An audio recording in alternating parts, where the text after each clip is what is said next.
être traité comme cela en tant qu'État européen, avec toutes les stabilités que nous avons, et je pense que personne ne me contredira, c'est la stabilité qui permet au commerce de s'installer, c'est vraiment être pris pour les derniers des derniers en termes juridiques. Ça, c'est totalement inadmissible.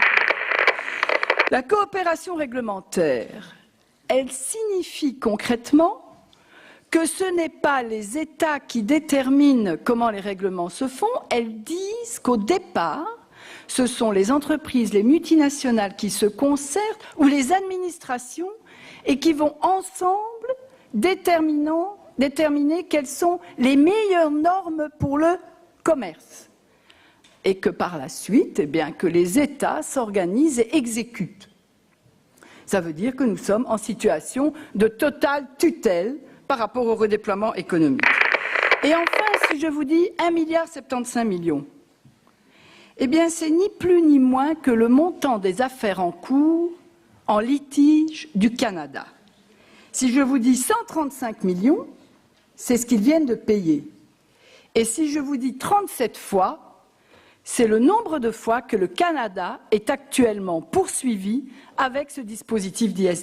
Pourtant, 500 millions de citoyens, 500 millions par ailleurs de consommateurs, et on nous envoie une petite note nous disant « Écoutez, c'est parce que vous avez franchement mal compris, mais on vous garantit les services publics. » Ah oui, eh bien je défie n'importe qui ici de me trouver le mot « service public » dans un texte européen. Il nous a fallu 2 ans pour trouver d'abord une définition qui était compatible et qui s'appelait « service d'intérêt économique général » et qu'on est en train de bouffer tous les jours dans tout le démantèlement et la libéralisation. Il n'y a pas une définition de service public au niveau européen, alors qu'on arrête. Eh bien, allez voir ce qui se passe avec l'ALENA, fait il y a 22 ans, États-Unis, Canada et Mexique. Magnifique. Au départ, tout était là. Et puis, ils ont inventé le même système que nous. Vous savez ce truc, le dumping social qui fait pleurer des larmes de sang à tous nos entrepreneurs. Ce système de mise en concurrence. Et le petit exemple que je peux vous envoyer en direct, c'est sur Caterpillar, installé dans l'Idaho, et puis finalement, ça ne rapportait pas assez. Alors on l'a transféré dans un autre État, puis ça ne rapportait pas assez, et il se retrouve où, vous croyez, aujourd'hui? Au Mexique, avec des normes sociales et environnementales qui dépassent vraiment les choses les plus ignobles que l'on peut imaginer. Donc, ne pas signer le 27 veut simplement dire que nous demandons encore et encore qu'au Conseil des ministres, la capacité de négociation soit donnée pour le bien de tous. Shame.